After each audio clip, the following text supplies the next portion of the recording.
5-chamber view.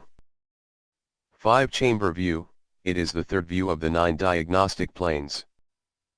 It is a continuation of the 4-chamber, with minimal inclination to visualize the aortic root as it emerges from the left ventricle and the aortic valve.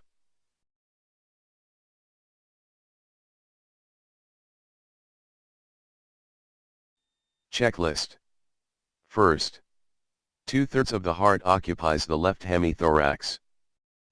Second, levocardia, where the cardiac apex is directed to the left of the midline. Third, the 2 atria are not of similar size due to minimal tilt.